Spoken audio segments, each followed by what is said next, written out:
Welcome to Tom's podcast, where we explore the hidden corners of our minds and the quiet truths that shape our lives. I'm so glad you're here. Whether you're walking through a quiet street, winding down after a long day, or just looking for a moment to reflect, I hope this episode finds you well. Let me ask you something personal. Have you ever achieved something you thought would make you happy, only to feel empty? Maybe it was getting the job, finishing a degree, buying that thing you saved up for. But instead of joy, you felt a quiet disappointment. Almost like happiness slipped through your fingers the moment you touched it. Today, we're diving deep into that feeling, the unexpected sadness that can follow our greatest wins. The topic of this episode is, what makes happiness fade? And at the center of that question lies something subtle but powerful, our expectations. You see, expectations shape how we experience everything. They whisper what should happen, how things should feel. And when reality doesn't match that whisper, even slightly, it can steal the joy right out of our hands. Let me tell you a quick story. A few years ago, I planned a trip I had been dreaming about for months. I imagined it would be perfect, peaceful, exciting, full of beautiful memories. But from the moment I arrived, small things kept going wrong. The hotel was noisy. The food wasn't great. Even the weather seemed to disagree with me. I remember sitting on the edge of the bed one night and thinking, why do I feel so disappointed? This was supposed to be amazing. That's when I realized my expectations had built a version of reality that nothing could live up to. So in this episode, we'll explore what I call the expectation threshold, how it forms, how it tricks us, and how it quietly sets the bar for our happiness, often without us even noticing. We'll look at where our unrealistic standards come from and how learning to manage them might be the key to finding more peace and satisfaction in everyday life. Before we dive in, don't forget, Tom's podcast comes out every Tuesday, Thursday, and Saturday night. Make sure to follow us on Instagram, X, and Threads so you never miss an episode. And if today's message resonates with you, share it with someone you care about. It might just open up a conversation they've been waiting to have. Now, take a breath. Let's begin. Let's begin with a simple but powerful question. What is happiness, really? For many of us, happiness feels like a fleeting moment, something we catch in brief glimpses, like sunlight through the trees. We think of it as a feeling we get when things go right, when we achieve something big, when someone we love smiles at us, or when life finally seems to fall into place. But here's the truth most of us come to realize, often the hard way. Happiness isn't just about what we have or what happens to us. It's also about how we interpret those things. And that interpretation is deeply influenced by something we rarely talk about, our expectations. You might think, I'll be happy when I get the job, or find the right person, or move to the perfect place. But even when those things happen, happiness doesn't always follow. Why is that? Let's imagine a wooden bucket. You spend all day collecting water, drop by drop, effort by effort. But there's a small crack at the bottom. No matter how much you pour in, it keeps leaking. That's what it's like to chase happiness without understanding our expectation threshold, the invisible line that determines whether we feel satisfied or not. This threshold is like the shape of the bucket. It decides how full enough feels to us. And when that shape is distorted by pressure, comparison, or unrealistic dreams, it doesn't matter how much good we pour into our lives. It never quite feels like enough. It leaks. We've all had those moments. You accomplish a goal you've been working toward for months, maybe even years, and for a brief second, you feel proud. But almost immediately, your mind starts scanning for the next thing, the next problem, the next level. And instead of joy, there's this dull echo of, is that it? Why does this happen? Because happiness is not just a result of achievement. It's also a product of alignment between what we expect and what reality gives us. When that alignment is off, when we expect too much too fast, too perfectly, we set ourselves up for disappointment, even in moments that should feel beautiful. That's where the concept of the expectation threshold comes in.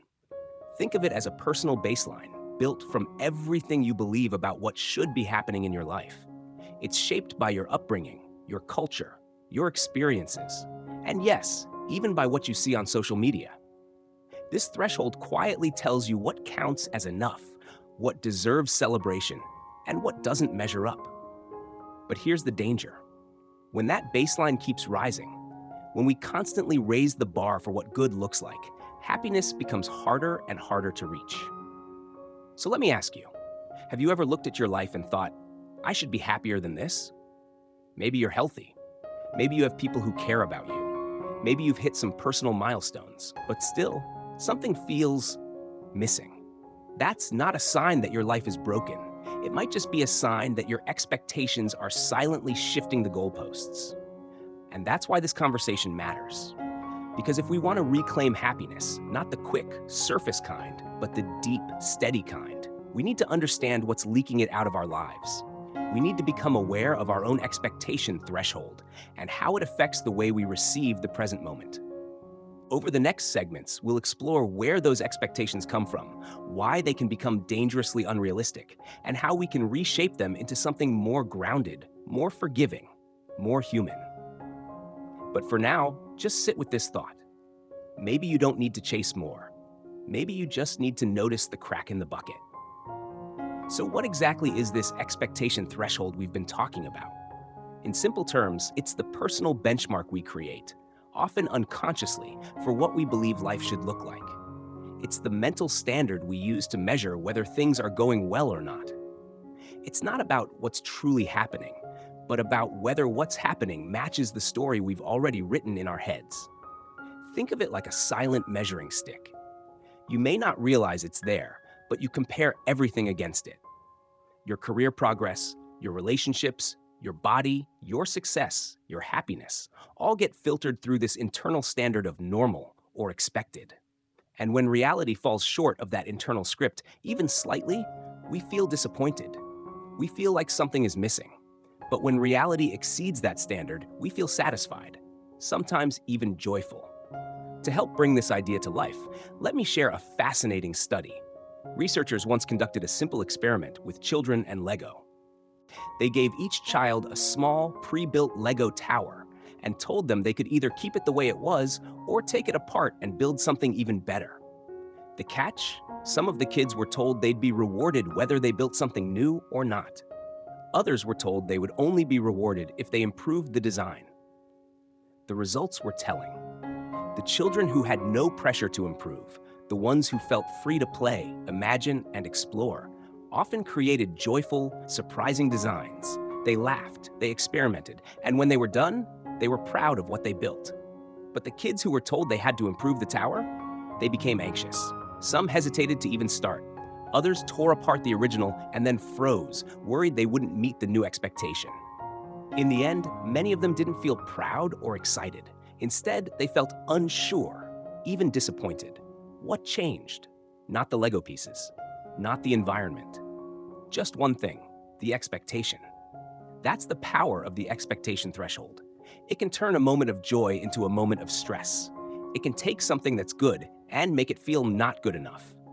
When our expectations are set higher than reality can reasonably deliver, we almost guarantee disappointment. But when they're grounded, or even just slightly below reality, we open ourselves up to gratitude, wonder, and contentment. Let's break it down even further. Imagine two people attending the same concert. One walks in expecting a once-in-a-lifetime perfect night. Every note, every moment, every detail has to be flawless. The other just wants to enjoy some good music and unwind. If the sound system falters or the crowd gets loud, the first person might leave annoyed and disappointed. The second, they'll probably laugh it off and keep dancing. Same event, different thresholds. This is why expectations matter so much more than we realize. They don't just shape how we interpret life, they shape how we feel about it. And here's where it gets tricky. Our threshold isn't fixed. It shifts constantly, depending on what we've experienced, what we've been told, what we see around us. As we grow older, or more ambitious, or more connected to filtered versions of other people's lives on social media, our internal standard quietly climbs. We stop being satisfied with good and start craving exceptional. We stop noticing what's here and start obsessing over what's missing. Let me bring this closer to home. Have you ever planned a trip with high hopes? You imagined the weather, the food, the laughter, the photos. You could almost feel the memories before they even happened. But then, you get there, and the hotel isn't what you expected. The flights are delayed, you're tired, And suddenly, instead of joy, you feel let down. Not because the trip was awful, but because it didn't match the movie that played in your mind beforehand. That gap, the space between what you hoped for and what actually happened, that's where disappointment lives. That's where happiness slips away. So the next time you find yourself feeling let down, ask yourself, what was I expecting? And more importantly, where did that expectation come from? Because once we understand our own expectation threshold, we can begin to work with it, instead of being silently ruled by it. And maybe, just maybe, we can begin to feel more grateful for what is, instead of always chasing what should be. Now that we understand how expectations shape our happiness, let's take a closer look at where these expectations actually come from. Because they don't just appear out of nowhere. They're built layer by layer through our experiences, surroundings, and even the stories we tell ourselves. In this part of the episode, we'll explore 3 common sources of unrealistic expectations: our past, our environment, and our imagination. Let's start with the past. Our childhood and early experiences leave deep impressions on us. If you grew up in a warm, stable home, you may carry an unspoken expectation that your adult relationships should feel the same: comforting, predictable, full of affection. And when reality doesn't reflect that, when marriage gets hard or when friends grow distant, you might find yourself silently disappointed, even if nothing is wrong in the objective sense. Maybe your parents always cooked dinner together, laughed at the table, and created an atmosphere of love. Now, as an adult, you might expect your family to function the same way. But life changes. People change.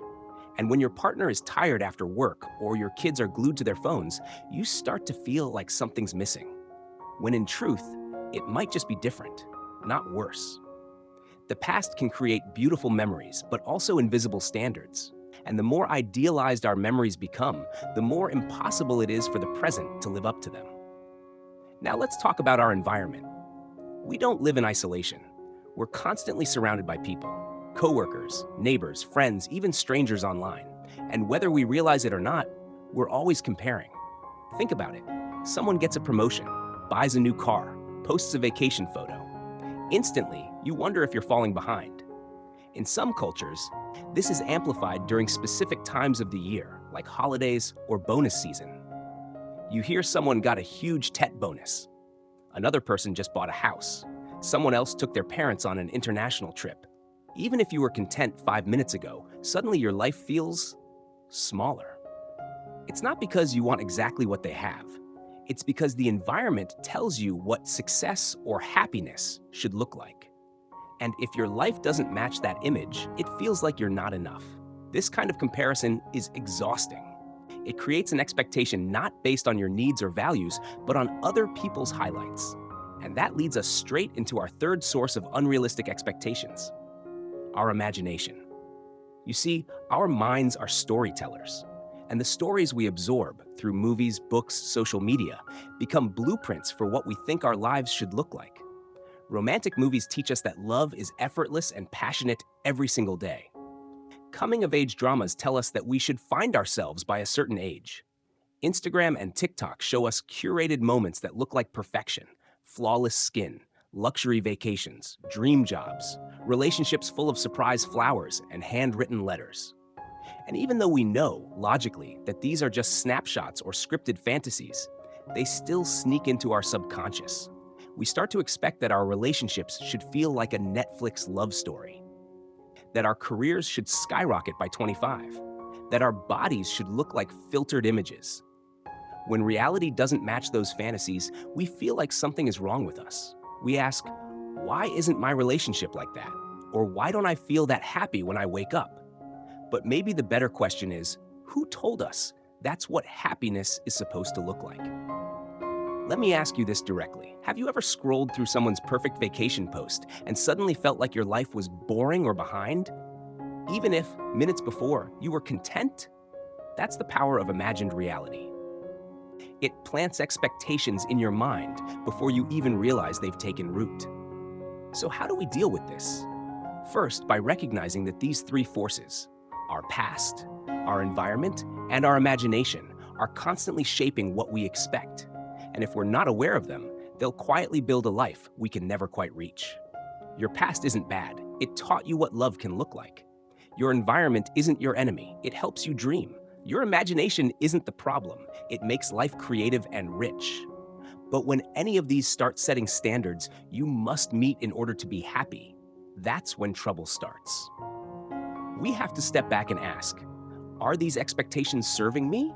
Or are they silently making me feel like I'm failing? Because the truth is, happiness isn't found in having what someone else has. It's found in understanding what matters most to you and letting that be enough. So take a moment right now and reflect. Which of these three, your past, your environment, or your imagination, do you think is shaping your current expectations the most? Bringing awareness to that question might just be the first step toward resetting the bar and reclaiming a version of happiness that's real, grounded, and truly yours. So now that we understand where our expectations come from, the past, our environment, and our imagination, the question becomes, how do we manage them? Because knowing is only the first step. Real change happens when we start to act on that awareness. In this part of the episode, we'll talk about how to take those quiet, powerful steps toward managing our expectations, and in doing so, reclaim more peace and presence in our lives. Let's begin with step 1. Identify where your expectations are coming from. This might sound simple, but it requires real honesty. Next time you feel disappointed, frustrated, or like something is missing, pause and ask yourself, what was I expecting? And then go a little deeper. Where did that expectation come from? Was it based on something from your past, a memory of how things used to be? Was it shaped by your surroundings, what your friends or coworkers are doing? Or did it come from your imagination, built from movies, social media, or cultural ideals? You'll often find that your emotional discomfort isn't coming from the situation itself, but from the gap between what you expected and what actually happened. Here's a simple example. You go out to dinner with your partner after a long week. You imagine deep conversations, laughter, maybe a surprise. But instead, they're tired, distracted, scrolling their phone. Suddenly, you feel let down. But if you trace that feeling back, you'll find it wasn't the dinner that disappointed you. It was the silent movie you played in your mind before the evening even began. Step 1 is about catching the story before it runs away with your joy. Now let's move to step 2. Adjust those expectations to match reality and practice the art of enough. This is where the real transformation happens. Managing expectations doesn't mean giving up on growth or ambition. It means aligning your inner world with what is realistically possible so you can live with more clarity and less suffering. There's a quiet strength in learning to say, this is enough for now. Let me tell you a story. In a small village, there lived a farmer. He didn't have much, just a little plot of land, a few animals, and a simple home. Every morning, he woke up, tended his crops, had tea with his wife, and watched the sun rise over the fields. Someone once asked him, "Don't you want more? A bigger house? A better life?" He smiled and replied, "I already have a good life. Why would I trade peace for more noise?" Now, I'm not saying we all need to move to the countryside and raise chickens, but I do think we can learn from the mindset of that farmer. When your expectations are low, not in a hopeless way, but in a grounded, grateful way, life has more room to surprise you. Small joys become big ones, and instead of always chasing the next thing, you start to appreciate what's here now. So how do we practice that? Here's a small but powerful exercise. Sometime today, take 5 minutes and write down 3 expectations you're currently holding. One about your work, one about your relationships or family, and one about yourself. Be honest. Then ask yourself, are these expectations realistic, or are they based on something outside my control? Next, rewrite each one in a way that's more grounded. For example, instead of, "I should be further ahead in my career by now," try, "I'm building something meaningful at my own pace." Instead of, "My partner should always understand me," try, "We're learning how to grow together, even when it's hard." Instead of, "I need to be perfect," try, "I'm allowed to be a work in progress." This exercise isn't about lowering your standards. It's about shifting them to serve your well-being rather than sabotage it. And when the mind resists, because it will, remind yourself of this quote from an Indian meditation teacher: "Peace begins where expectations end." That doesn't mean we stop dreaming. It means we stop expecting life to always go our way. and we start learning how to meet life as it is. So before we move on, I want you to pause for a moment and ask yourself, what expectation can I release today, even just a little? Maybe it's the expectation to have everything figured out. Maybe it's the expectation that your life should look like someone else's. Maybe expectation that every day has to be amazing. Let it go, even just for now. And notice what happens. Because when you ease up on yourself, you create space for joy, for rest, for real connection. So here's your reflection for tonight.